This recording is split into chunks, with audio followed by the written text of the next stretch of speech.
wa syukru lahu ala taufiqihi wa amtinanihi, wa asyhadu an la ilaha illallah ta'ziman li sya'nihi, wa asyhadu anna Muhammadan abduhu wa rasuluh ad-da'i ila ridwanihi, salawatullahi wa salamuhu alaihi wa ala alihi wa ashabihi wa ikhwanihi. Allahumma la ilma lana illa ma 'allamtana.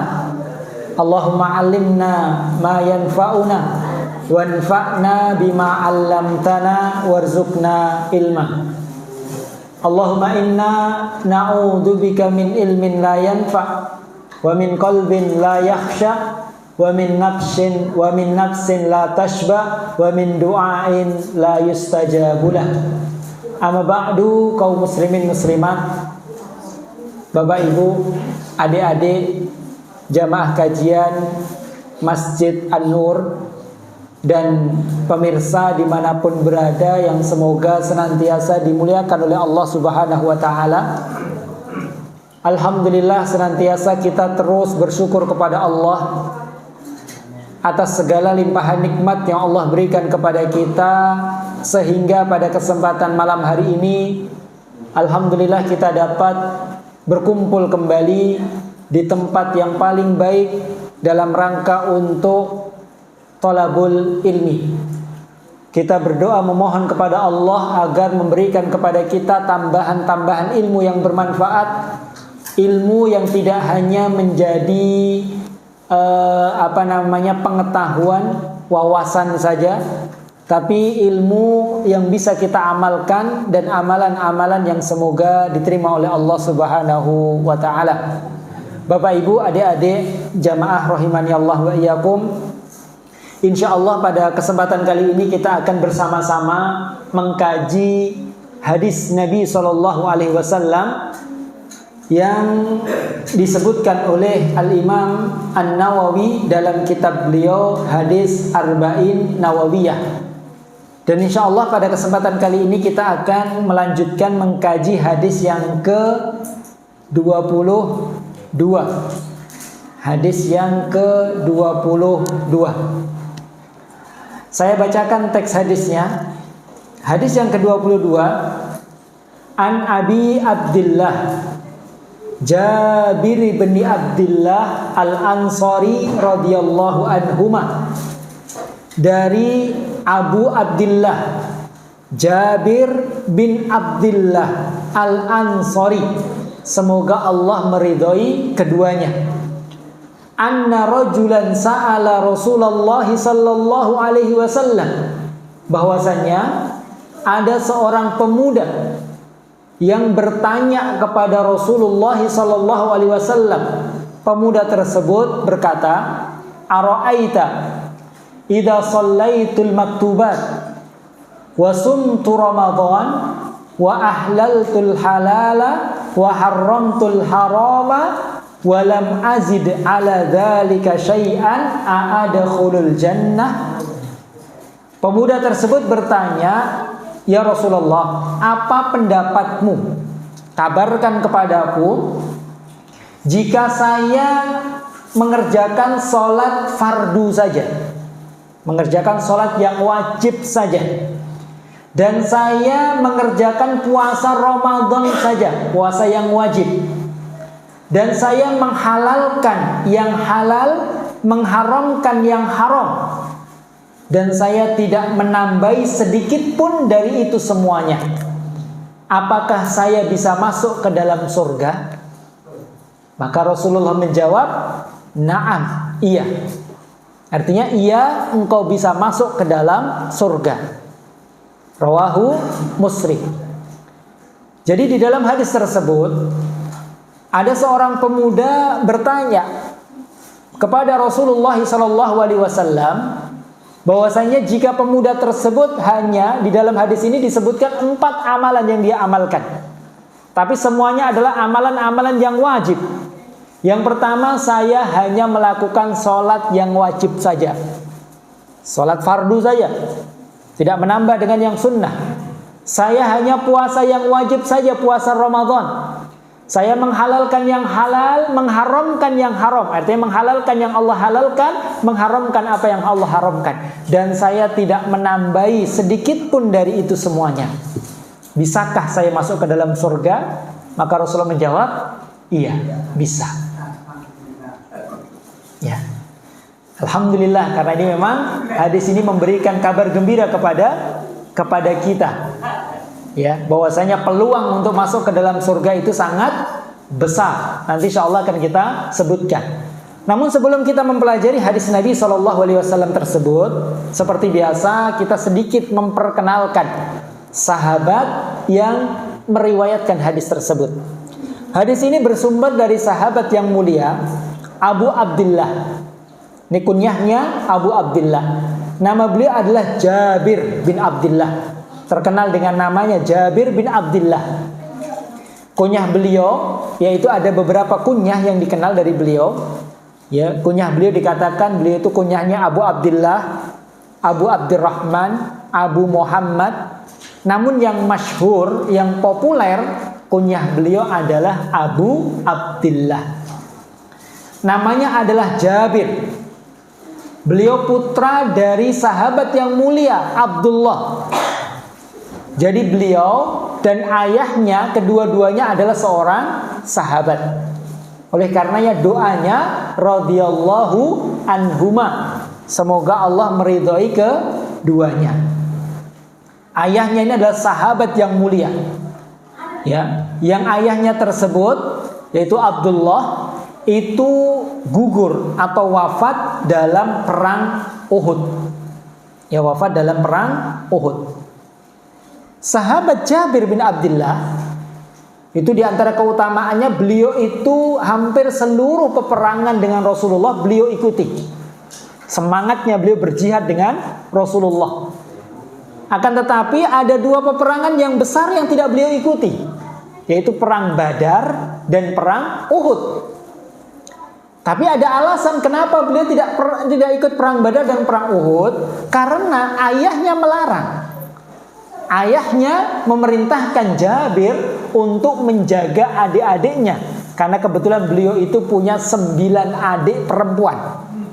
Jadi 9 adik perempuan. Ini ayahnya Abdullah ingin berjihad. Sahabat Jabir juga ingin berjihad. Tapi ada kewajiban untuk menjaga adik-adik perempuan, keluarga perempuan yang mereka tidak ikut berjihad. Ya, sebetulnya mereka semuanya itu semangat dalam berjihad. Tapi apalah daya, ya seorang anak harus nurut kepada ayahnya. Ayahnya yang pergi berjihad, kemudian Jabirnya diperintah oleh ayahnya untuk menjaga adik-adiknya. Kemudian dengan izin Allah, ya ayahnya gugur dalam perang Uhud. Gugur dalam perang Uhud. Ya. Kemudian setelah itu baru beliau mengikuti hampir seluruh peperangan yang diikuti oleh Rasulullah Sallallahu Alaihi Wasallam. Ya. Beliau banyak sekali meriwayatkan hadis. Ya. Hadis yang beliau riwayatkan kurang lebih adalah 1540 hadis. Karena beliau memang sering bersama Rasulullah Sallallahu Alaihi Wasallam dan umurnya panjang. Ya, dengan izin Allah umurnya panjang. Jadi banyak sekali kesempatan ya bagi beliau untuk menyampaikan hadis-hadis yang beliau dengar dari Rasulullah. Beliau itu umurnya ya 94 tahun. Ya, 94 tahun. Ini sedikit ya tentang biografi sahabat Jabir bin Abdullah. Sahabat yang semangat ya dalam beribadah, ya sahabat yang banyak meriwayatkan hadis dari Nabi Sallallahu Alaihi Wasallam. Di dalam hadis ini sahabat Jabir bin Abdullah mengatakan bahwasanya ada seorang pemuda. Di dalam hadis ini tidak disebutkan pemuda tersebut siapa. Tapi ternyata di dalam riwayat-riwayat yang lain para ulama mengatakan ya disebutkan pemuda tersebut. Dan pemuda tersebut adalah An-Nu'man bin Qayqal radhiyallahu an, salah seorang sahabat. Jadi yang bertanya itu ya menurut banyak dari kalangan para ulama ya yang bertanya tersebut adalah sahabat Nu'man bin Qayqal. Jadi sahabat Jabir bin Abdullah menceritakan bahwasannya seorang pemuda yaitu Nu'man bin Qaiqal itu datang kepada Rasulullah dan bertanya. Dia mengatakan, ya Rasulullah, ya, gimana menurutmu ya Rasulullah? Kalau saya itu cuma sholat yang wajib saja, saya puasa yang wajib saja, dan saya menghalalkan yang Allah halalkan dan mengharamkan yang Allah haramkan. Bisakah saya masuk surga dengan amalanku tersebut dan saya tidak akan menambah sedikit pun dari amalan tersebut? Ya. Maka dari sini dapat kita ambil pelajaran.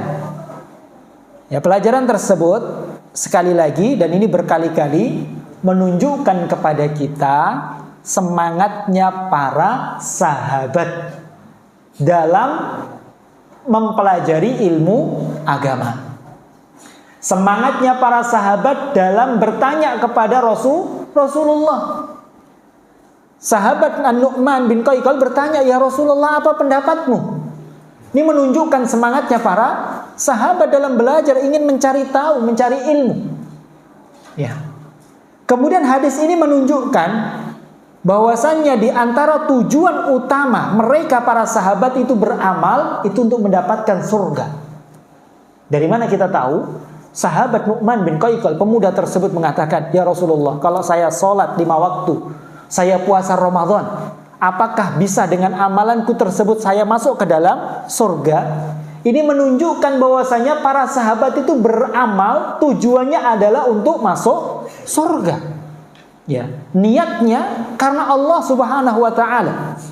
Mereka beramal bagaimana mereka itu bisa mendapatkan ya ridha Allah, bisa mendapatkan surga Allah Subhanahu wa taala nanti pada hari kiamat, dan itulah tujuan hidup para sahabat. Dan inilah tujuan hidup yang mulia yang harusnya dimiliki oleh setiap mukmin. Tujuan hidupnya di dunia itu yang singkat ini, bagaimana hidupnya itu ya sebagai sarana nanti bisa untuk mendapatkan surga Allah pada hari kiamat. Kita hidup ya 70 tahun, 60 tahun kurang atau lebih daripada itu sedikit ya. Maka kita upayakan bagaimana hidup yang sebentar ini sebagai kesempatan untuk mencari bekal sebanyak-banyaknya untuk bisa meraih surga Allah nanti pada hari kiamat. Bukan justru kita sibukkan diri sepenuhnya, kita sibuk dengan dunia, urusan dunia, kita memperbanyak harta ya, walaupun bukan sesuatu yang tercela kita punya banyak harta. Tapi yang tercela kalau kita tersibukkan dengan dunia, kita lupa dengan tujuan kita, yaitu surga. Ini yang tercela. Ya, kita lupa dengan tujuan utama kita, yaitu surga Allah Subhanahu wa taala. Padahal Allah yang menegaskan orang yang sukses sesungguhnya.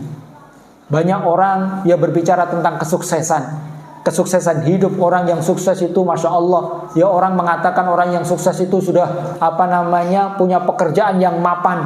Orang yang sukses itu punya titel pendidikan yang tinggi. Orang yang sukses itu punya anak-anak yang anak-anaknya punya penghasilan yang banyak.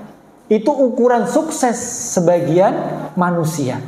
Padahal Allah dengan tegas dalam surat Ali Imran ayat yang ke-185 Allah berfirman, ya, Allah berfirman, wa man zuhziha 'anil nar wa udkhilal jannata faqad faz wa mal hayatud dunya illa mata'ul ghurur.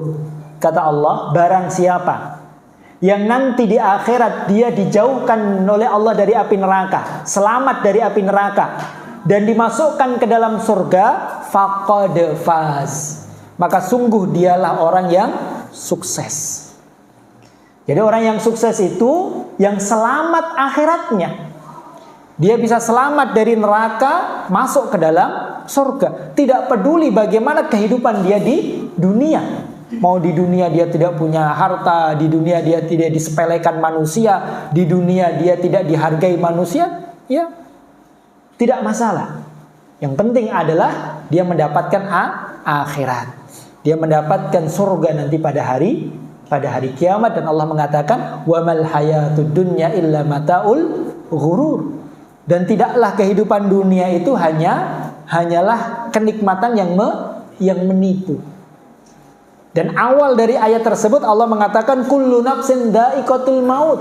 Setiap jiwa itu pasti mendapati kematiannya. Orang yang sukses mati. Ya, orang yang kaya mati, orang yang miskin mati. Orang yang sehat mati, orang yang sakit mati. Ya, semuanya juga nanti akan mati. Ya. Akan tetapi nanti yang menentukan sukses dan tidaknya bukan dunianya, tapi akhiratnya. Ini tujuan hidup para sahabat. Maka ini menunjukkan kecerdasan para sahabat. Ya, ini kecerdasan para sahabat bagaimana mereka itu tujuan hidupnya ya adalah akhirat, untuk kebahagiaan akhirat. Dan akhirat itu ya surga. Ya, kita ini harus memang harus banyak diiming-imingi dengan surga, ditakut-takuti dengan neraka. Ya, agar memang di dalam hati kita ini tertanam rasa sangat ingin bisa meraih surga Allah. Allah mengatakan di dalam hadis yang qudsi, Allah mengatakan qad a'dattu li ibadiyas salihin ma la ainun ra'at wa la udhunun sami'at wa la khatara ala qalbi bashar. Kata Allah, telah aku siapkan untuk hamba-hambaku yang soleh. Bukan untuk semua manusia, tapi untuk hamba-hamba Allah yang saleh. Apa yang Allah siapkan? Surga yang tidak pernah dilihat kenikmatannya oleh mata manusia, tidak pernah didengar ya oleh telinga manusia, tidak pernah terpetik di dalam hati dan pikiran manusia. Sekarang Pak Bu, kalau kita mau membayangkan keindahan yang paling indah, kita bayangkan aja, kita mendapatkan nikmat yang paling nikmat, apa saja terserah. Ya, kita membayangkan keindahan surga bagaimanapun, kita membayangkan hal-hal yang mustahil dari keindahan-keindahan. Maka ketahuilah surga itu jauh lebih indah daripada apa yang kita bayangkan. Karena kita nggak bisa membayangkan. Kalau ada orang yang menceritakan tentang kenikmatan-kenikmatan surga, ya kita diceritakan tentang kenikmatan-kenikmatan surga sehingga kita membayangkan, maka ketahuilah surga itu jauh lebih nikmat daripada apa yang kita dengar. Ya, daripada apa yang kita dengar. Nggak bisa kita menceritakan bagaimana nikmat surga. Kita hanya menggambarkan ya, secara global. Tapi ya surga jauh lebih nikmat daripada itu semuanya. Sebaliknya juga neraka. Kita menggambarkan bagaimana kengerian neraka, bagaimana dahsyatnya azab api neraka. Maka yakinlah bahwasanya neraka jauh lebih dahsyat daripada apa yang kita bayangkan. Ya. Ini ya tujuan hidup seorang mukmin, tujuan ketika seorang mukmin itu beramal, yaitu tujuannya untuk meraih surga Allah Subhanahu wa taala. Kemudian di situ pemuda tersebut mengatakan, jika saya sholat fardu, yaitu sholat yang wajib, sholat 5 waktu, dan saya puasa Ramadan, dan saya menghalalkan yang halal dan mengharamkan yang haram. Apa maksudnya? Ini penting. Menghalalkan yang halal ini ada 2. Ya, maknanya ada 2. Menghalalkan yang halal itu, ini mungkin kalau kita sholat 5 waktu mungkin gampang, Pak. Kalau puasa Ramadan mungkin gampang. Tapi ingat, pemuda tersebut menyebutkan, ya tidak hanya sholat, tidak hanya puasa, tapi menghalalkan apa yang halal. Apa maksudnya? Menghalalkan yang halal itu, yang pertama, ya, meyakini semua yang Allah halalkan itu halal dan tidak mengharamkannya sedikit pun. Jadi semua yang dihalalkan oleh Allah, dia yakini itu halal, itu baik, dan dia tidak mengharamkan. Walaupun mungkin dia tidak melakukannya, walaupun dia mungkin tidak mengambilnya, ya, tapi dia meyakini ini halal. Yang kedua, dia melakukannya. Dia melakukannya dengan keyakinan bahwasanya itu halal. Kemudian wa haramtul haram, saya mengharamkan yang haram, maksudnya juga ada 2. Yang pertama, meyakini keharamannya. Dan yang kedua, menjauhinya. Di mengharamkan yang haram itu meyakini keharamannya. Sekarang wal iyadu billah, ya, orang ya disampaikan dalil ini haram, tapi dia mencari-cari alasan, mencari-cari dalil yang lain untuk menjadikan sesuatu yang haram menjadi halal. Dia mengatakan ini tidak haram, ini hanya makruh, ini halal, dan seterusnya. Dia menghalalkan apa yang diharamkan oleh Allah Subhanahu wa taala. Maka lebih baik ya, sesuatu yang haram mungkin dia terjatuh dalam sesuatu yang haram, tapi dia masih meyakini keharaman sesuatu tersebut. Mungkin dia pernah melakukannya, ya, maka bagi dia perlu bertaubat. Tapi lebih parah ya apabila dia menghalalkan apa yang diharamkan oleh Allah Subhanahu wa taala. Kemudian yang kedua yaitu dia menjauhinya. Dia berusaha untuk menjauhi semua apa yang diharamkan oleh Allah Subhanahu wa taala. Ya. Jadi Bapak Ibu rahimani Allah, ya. Tadi seperti yang kita sampaikan, dosa yang besar ya di dalam syariat Islam yaitu dosa menghalalkan yang haram dan sebaliknya mengharamkan yang halal.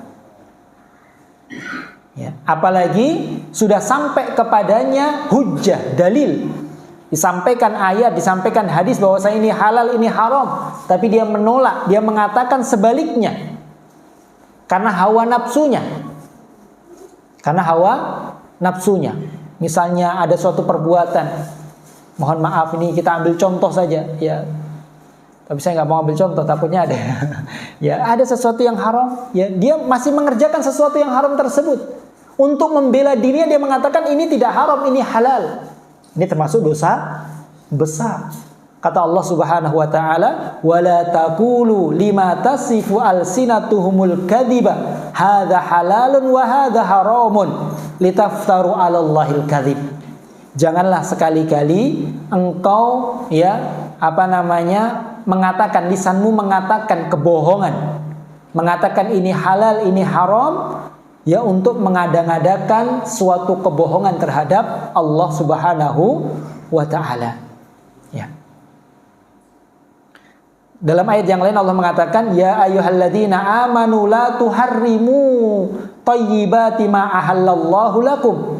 Wahai orang-orang yang beriman, janganlah kalian mengharamkan kebaikan-kebaikan, hal-hal yang baik, hal-hal yang halal yang telah Allah halalkan bagi kalian.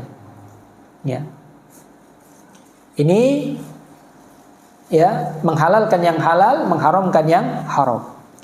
Kemudian di dalam hadis tersebut, pemuda tersebut menunjukkan berapa amalan, Pak? 4 amalan. Apa saja tadi? Melakukan sholat 5 waktu, puasa Ramadan, menghalalkan yang halal, mengharamkan yang haram. Ya, apakah dengan menjalankan itu saja cukup bagi dia untuk bisa masuk ke dalam surga? Ya, iya, kata Rasulullah. Kemudian di situ timbul pertanyaan, kenapa di dalam hadis tersebut pemuda tersebut tidak menunjukkan, ya, tidak melakukan zakat dan haji? Padahal kita tahu zakat dan haji adalah kewajiban, rukun Islam. Tapi kok bisa dia masuk surga padahal dia tidak menyebutkan zakat dan haji? Ya, bagaimana ini? Ya, di sana ada beberapa kemungkinan.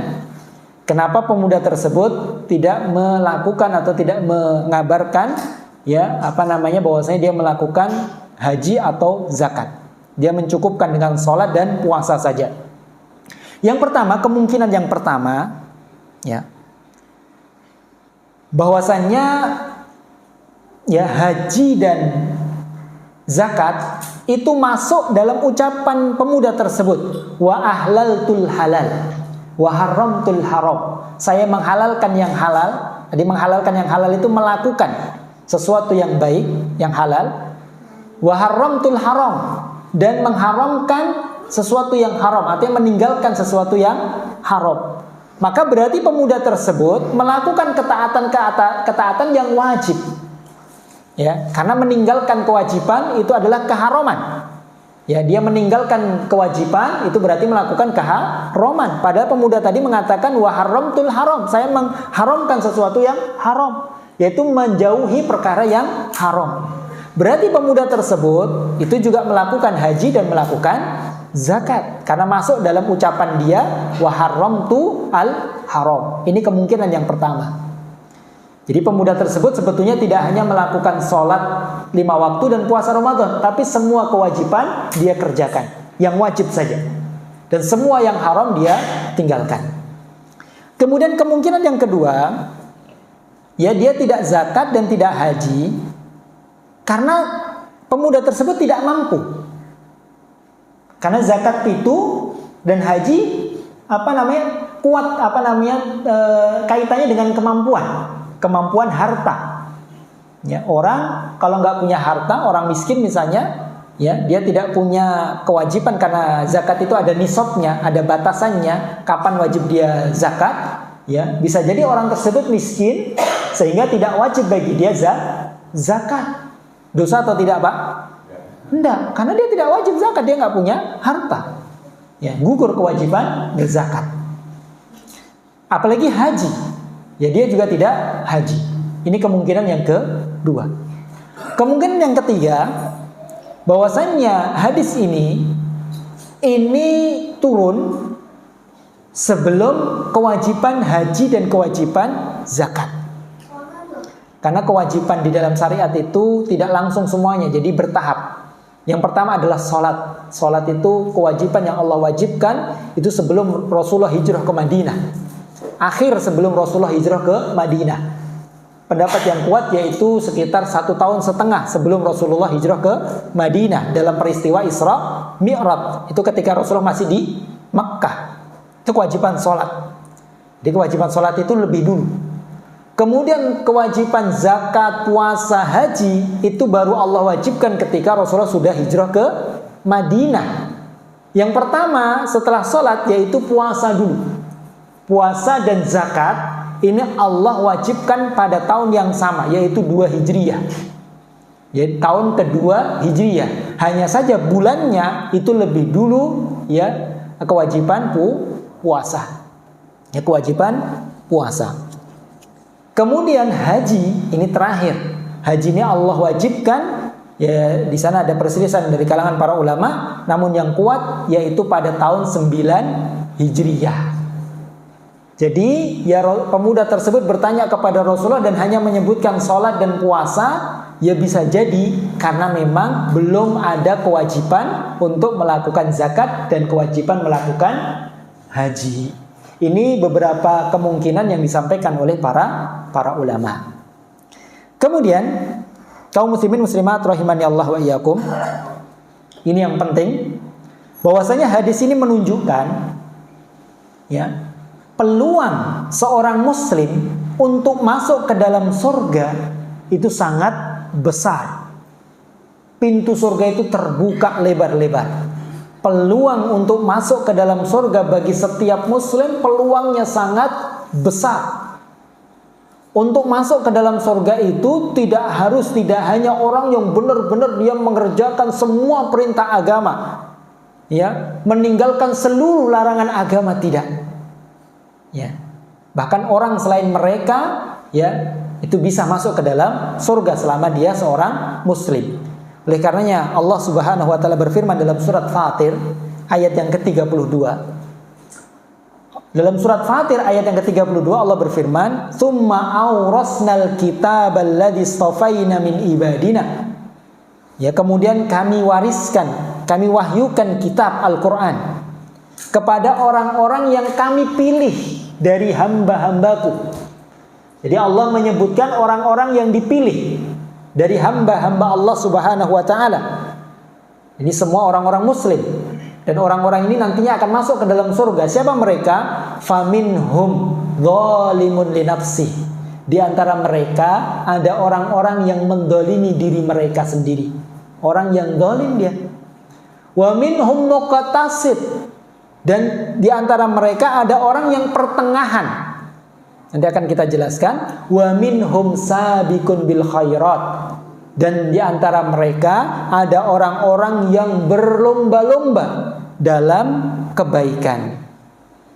Jadi di dalam ayat tersebut Allah mengabarkan bahwasanya hamba-hamba pilihan Allah itu ada 3 kelompok, ada 3 tingkatan. Yang pertama adalah zalimun li nafsi. Orang-orang yang mendolimi dirinya sendiri. Siapa mereka?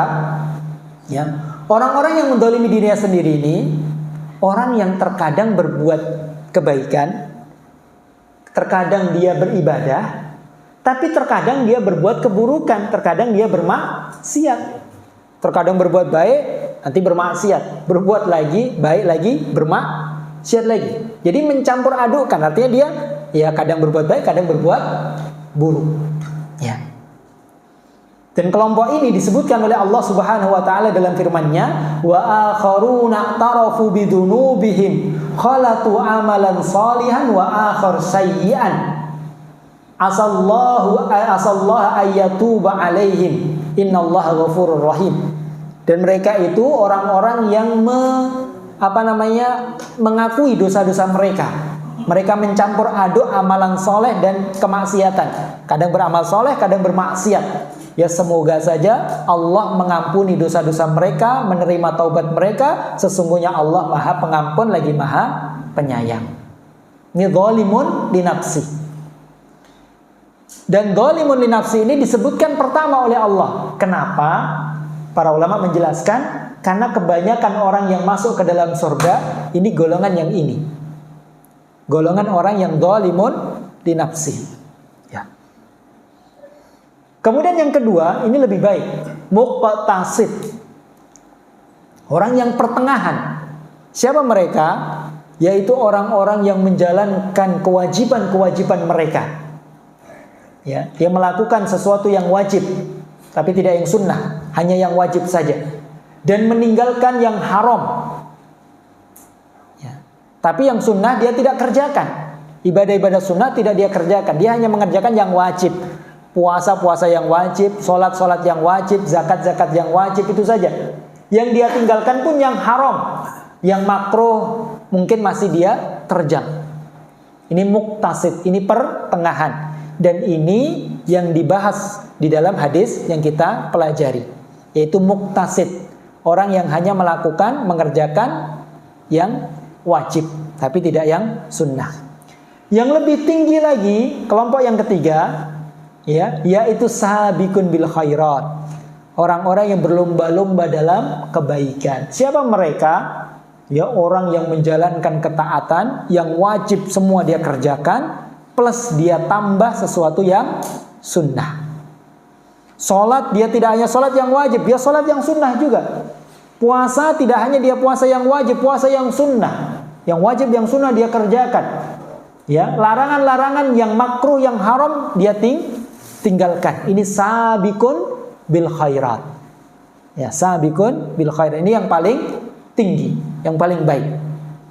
Tapi setelah ayat tersebut, Allah menyebutkan ayat berikutnya, jannatu adadin yadkhulunaha yuhallawna fiha min asawira min dahabin wa lu'lu'a wa libasuhum fiha harir. Kata Allah, surga Aden yang mereka semuanya masuki. Jadi semua mereka masuk ke dalam surga Aden. Yuhallawna fiha min asawira min dahabin wa lu'lu'ah. Mereka diberikan perhiasan oleh Allah dengan gelang-gelang dari emas dan mutiara. Walibasuhum fiha harir, dan di dalamnya mereka memakai pakaian dari sutra. Ingat di situ Allah mengatakan mereka semuanya itu masuk ke dalam surga Aden. Para ulama mengatakan di situ ada yadkhulunaha, di situ ada wawu. Para ulama mengatakan wawu itu layak ditulis dengan tinta air mata. Kenapa wawu di situ menunjukkan mereka semuanya? Jadi yang masuk ke dalam surga bukan hanya sabiqun bil khairat. Kalau yang masuk ke dalam surga sabiqun bil khairat, mungkin sulit bagi kita masuk ke dalam surga. Bukan hanya muqtasid, orang yang tidak pernah melanggar larangan Allah yang haram. Ya, kalau hanya muqtasid dan sabiqun bil khairat pun kita sulit masuk ke dalam surga. Tapi ternyata ya zalimun li nafsi, orang yang mendolimi dirinya, terkadang dia berbuat taat, terkadang berbuat dosa, dia istighfar, dia berbuat dosa lagi, ya, itu pun masih bisa masuk ke dalam surga Allah Subhanahu wa ta'ala. Maka para ulama menjelaskan ini kabar gembira dari Allah. Ya, bahkan ayat tersebut ya layak ditulis ya dengan tinta air mata. Ya, air mata ya harapan, air mata ya kebahagiaan.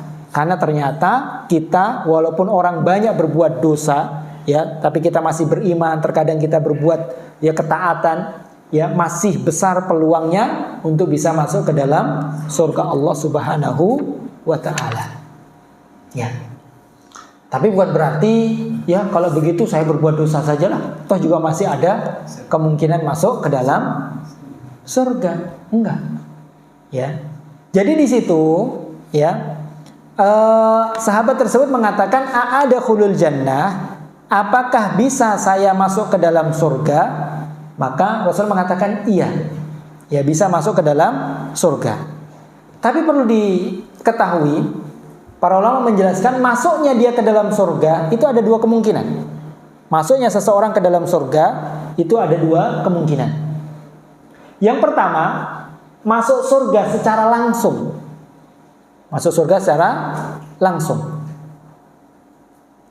Dan ini bagi orang-orang yang Allah kehendaki untuk mengampuni dosa-dosanya. Allah berkehendak untuk mengampuni dosa-dosanya, Allah masukkan dia langsung ke dalam surga tanpa transit di neraka. Yang kedua, ya ada kemungkinan dia masuk ke dalam surga memang, tapi sebelumnya dia dibersihkan dulu di dalam api neraka karena dosa-dosanya. Setelah bersih, ya ini adalah orang-orang yang berbuat dosa. Ya, tapi Allah berkehendak untuk membersihkan dulu dosanya di dalam api neraka. Tapi kemudian dia diangkat dari api neraka, dimasukkan ke dalam surga. Sekarang ya apakah kita mau ngomong ya yang nggak apa-apa lah saya berbuat dosa, toh juga nanti masuk surga. Ya, kalau masuk surga dengan cara yang kedua tadi, apa kita mau dibersihkan dulu di dalam neraka? Ya, nggak tahu berapa lama kita nanti di neraka, waliyadzubillah. Ya semoga Allah memberikan kepada kita ya keselamatan dan masukkan kita ke dalam surga langsung tanpa transit ke dalam neraka. Orang berbuat dosa jangan diremehkan. Orang berbuat dosa itu nanti akan ya berpengaruh nanti kita pada hari kiamat. Bisa jadi memang Allah akan menghapuskan dosa kita. Ya bagi Allah yang kehendaki, tapi bisa jadi juga Allah akan menghukumnya.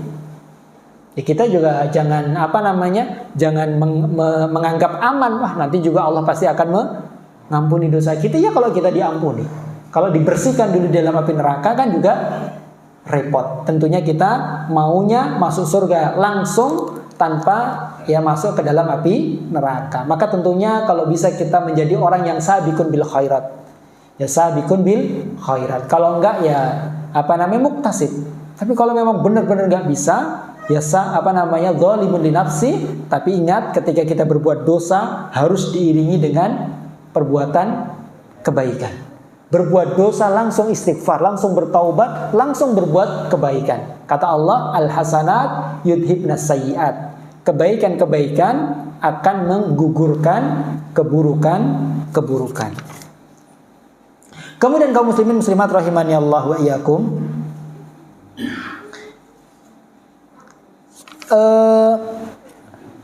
di dalam banyak nas, ya di dalam banyak ayat maupun hadis disebutkan bahwasannya orang yang melakukan kewajiban akan masuk ke dalam surga walaupun dia tidak melakukan amalan-amalan yang sunnah. Seperti di dalam hadis ini. Tadi pemuda tersebut masuk ke dalam surga walaupun dia tidak menjalankan amalan yang sunnah. Sekarang timbul pertanyaan, kalau begitu apa faedahnya kita melakukan perbuatan yang sunnah? Padahal sesuatu yang sunnah itu sangat banyak sekali di dalam agama kita. Puasa ada puasa yang sunnah, sholat ada sholat yang sunnah, sedekah ada sedekah yang sunnah, dan seterusnya. Menuntut ilmu pun ada ilmu-ilmu yang sunnah kita pelajari, ada yang wajib kita pelajari.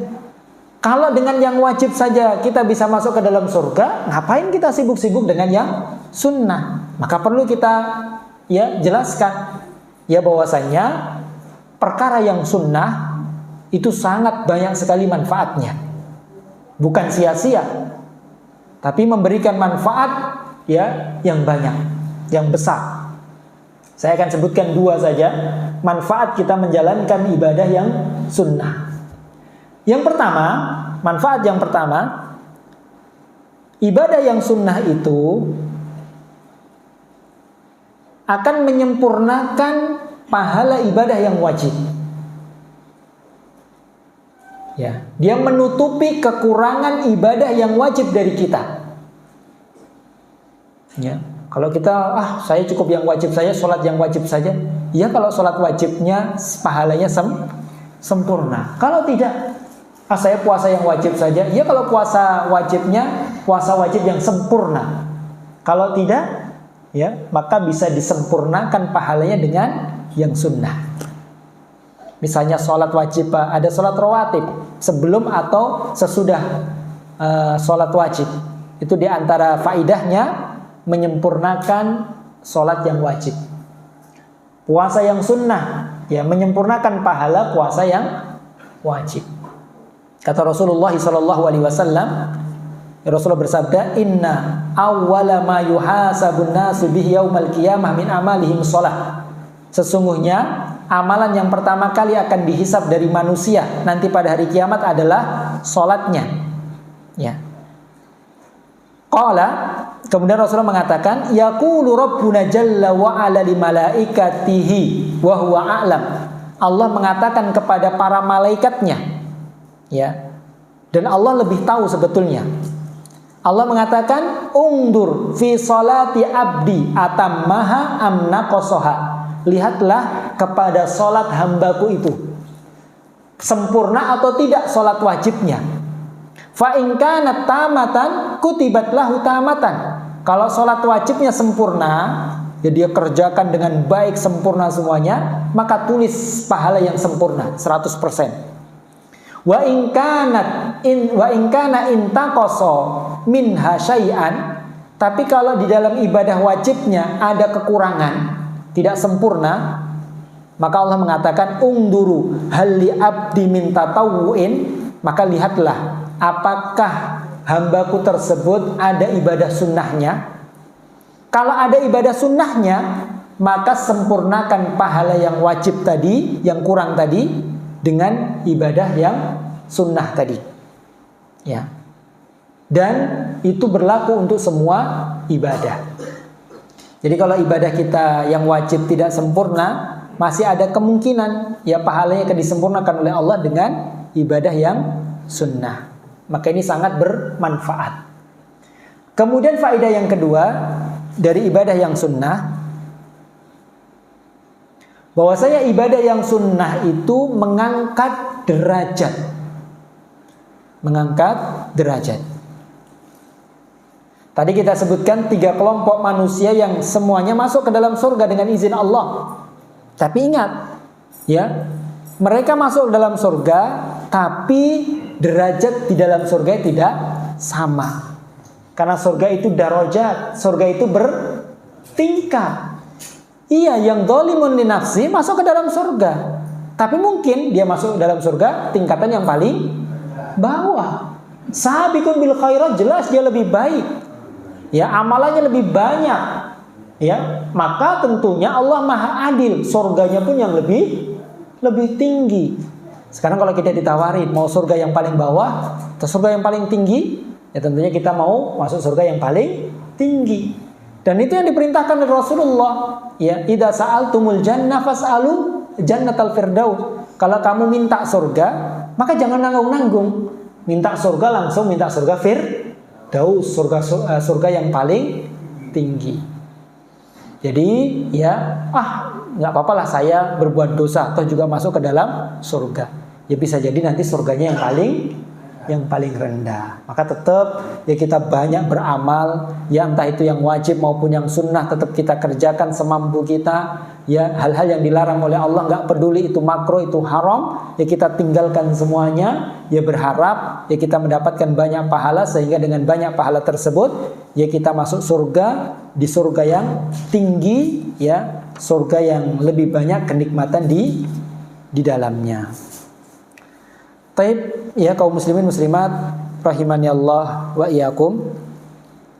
Yang terakhir, faedah yang perlu untuk kita sampaikan, bahwasannya ada beberapa dalil hadis yang menunjukkan kepada kita bahwasannya orang yang melakukan sesuatu hal maka dia tidak masuk ke dalam surga. Barang siapa yang melakukan ini, dia tidak masuk ke dalam surga. Barang siapa yang melakukan ini, maka dia tidak masuk ke dalam surga. Seperti contohnya Rasulullah bersabda, la yadkhulul jannata qati'ur rahimin. Tidak akan masuk ke dalam surga orang yang memutus tali silaturahmi. Hadis yang sahih diriwayatkan oleh Imam Muslim. Atau hadis yang lain Rasulullah bersabda, la yadkhulul jannata man kana fi qalbihi mithqala dzarrah min kibar. Tidak akan masuk ke dalam surga orang yang di dalam hatinya terdapat ya sifat kesombongan walaupun hanya sebesar biji sawi. Kalau ada sifat kesombongan di dalam hatinya, maka tidak akan masuk ke dalam surga. Nah, sekarang bagaimana menggabungkan antara hadis-hadis ini dengan hadis yang kita pelajari? Misalnya seseorang dia melakukan kewajiban-kewajiban. Dia sholat 5 waktu, dia puasa Ramadan, ya kewajiban-kewajiban dia kerjakan. Berarti kan dia masuk ke dalam surga, ya kan? Kalau di dalam hadis yang kita pelajari, berarti dia masuk ke dalam surga atau tidak, Pak? Masuk. Tapi misalnya ya di samping itu dia melakukan hal-hal yang diancam dia tidak akan masuk ke dalam surga. Misalnya dia sombong, dia sholat tapi dia memutus tali silaturahmi. Nah, bagaimana nasib orang tersebut? Masuk surga atau tidak? Masuk surga atau tidak, Pak? Ya, ya kita jawab bahwasannya menjalankan kewajiban, ya, menjalankan sholat, puasa Ramadan, dan ketaatan-ketaatan yang lain itu adalah sebab masuk ke dalam surga. Tapi tadi, ya, masuk ke dalam surga ini tadi ada 2 kemungkinan, bisa langsung, bisa transit dulu di neraka. Orang kalau dia melakukan amalan-amalan yang mengancam dia tidak masuk ke dalam surga, perbuatan-perbuatan dosa yang mungkin diancam masuk ke dalam neraka, maka ya dia mendapatkan janji masuk ke dalam surga karena melakukan yang wajib, dan dia mendapatkan ancaman masuk ke dalam neraka karena melakukan hal-hal yang diancam masuk neraka. Maka orang tersebut nantinya ada 2 kemungkinan. Bisa jadi dia dimaafkan, diampuni oleh Allah Subhanahu wa taala, kemudian langsung dimasukkan ke dalam surga. Bisa jadi dia dimasukkan dulu ke dalam api neraka. Jadi tadi misalnya orang yang sholat, orang yang puasa, tapi dia juga memutus tali silaturahmi, maka karena dia memutus tali silaturahmi, maka dia dimasukkan ke dalam neraka terlebih dahulu. Karena dia mengerjakan sholat, mengerjakan puasa, ya, setelah dia bersih dari perbuatan dosanya, dia diangkat oleh Allah dan dimasukkan ke dalam surga. Jadi hadis ini dan hadis-hadis yang lain ya tidak saling bertentangan. Ya. Ini kaum muslimin muslimat rahimani Allah wa iyyakum yang bisa kita sampaikan. Ya, satu lagi yang terakhir tadi sudah kita sampaikan, cuma ya perlu kita tegaskan bahwasannya di sini para sahabat itu beramal dengan tujuan untuk mendapatkan surga Allah Subhanahu wa taala. Ini adalah bantahan bagi orang-orang sufi. Orang-orang sufi itu mengatakan, mereka berkeyakinan bahwasanya orang ketika beribadah itu tidak boleh dia mengharapkan surga dari ibadahnya. Dia tidak boleh beribadah karena takut neraka. Dia ibadah itu hanya karena cinta kepada Allah Subhanahu wa taala. Itu orang-orang sufi. Kenapa kamu ibadah? Karena saya cinta Allah. Ya, mereka ibadah bukan karena ingin surga, bukan karena takut neraka. Ini salah. Seorang yang beriman ketika dia beribadah, ketika dia mengamalkan amalan yang baik, meninggalkan keburukan, maka di sana ada 3 sifat. Ada 3 sifat. Yaitu karena cinta dia kepada Allah. Jadi dia ibadah karena cinta kepada Allah. Tapi tidak hanya cinta kepada Allah, yang kedua yaitu disertai dengan rasa, yaitu mengharap surga Allah. Yang ketiga yaitu rasa takut akan api neraka. Ini 3 sifat kata para ulama, ini poros ibadah. Ketika kita ibadah tidak boleh satu pun hilang dari diri kita. Jadi ketika kita ibadah harus ada mahabbah, cinta kepada Allah, harus ada roja, mengharap pahala, mengharap surga Allah. Yang ketiga ada rasa khauf, takut ibadah kita sia-sia, takut kita dimasukkan neraka oleh Allah Subhanahu wa taala. Jadi 3 itu harus terus ada pada diri kita ketika kita sedang beribadah kepada Allah Subhanahu wa taala. Oleh karenanya Allah banyak mengiming-imingi kita dengan surga, banyak menakut-nakuti kita dengan neraka. Di antara hikmahnya agar dalam hati kita itu ada rasa berharap mengharap surga Allah dan takut terhadap neraka Allah Subhanahu wa taala. Ini mungkin yang bisa kita sampaikan, kurang lebihnya mohon maaf, dan semoga ya kelak kita semuanya dimasukkan oleh Allah ke dalam surganya, dan surga yang paling tinggi sebagaimana Allah mengumpulkan kita di tempat yang mulia ini di dunia. Semoga kelak nantinya Allah juga mengumpulkan kita di tempat yang paling mulia, yaitu di surganya Allah Subhanahu wa taala pada hari kiamat kelak. Walaupun kita menyadari, kita mengakui akan banyaknya dosa kita, semoga Allah Subhanahu wa taala mengampuni dosa-dosa kita semuanya. Subhanakallahumma bihamdika asyhadu an la ilaha illa anta astaghfiruka wa atubu ilaik. Mungkin sebelumnya mungkin ada yang bertanya, kami persilahkan. Hubungannya dengan paman yakmal sekolah darotin kairo yarok, paman yakmal sekolah darotin yarok. Bagaimana? Ya. Jadi Allah Subhanahu wa taala berfirman, "Wa may ya'mal mithqala dzarratin khairan yarah." Barang siapa yang mengamalkan amalan kebaikan, maka pasti dia akan melihat balasan kebaikannya dari Allah. Dan sebaliknya, barang siapa yang mengamalkan keburukan, maka pasti dia akan melihat balasan keburukan dari Allah Subhanahu wa taala. Baik, ini adalah hukum asal. Ini hukum asalnya seperti itu. Semua kebaikan akan dibalas kebaikan oleh Allah, semua keburukan akan dibalas keburukan oleh Allah Subhanahu wa taala. Ini hukum asal. Tapi hukum asal ini berlaku ya jika syarat-syarat terpenuhi dan penghalang-penghalang itu tidak ada.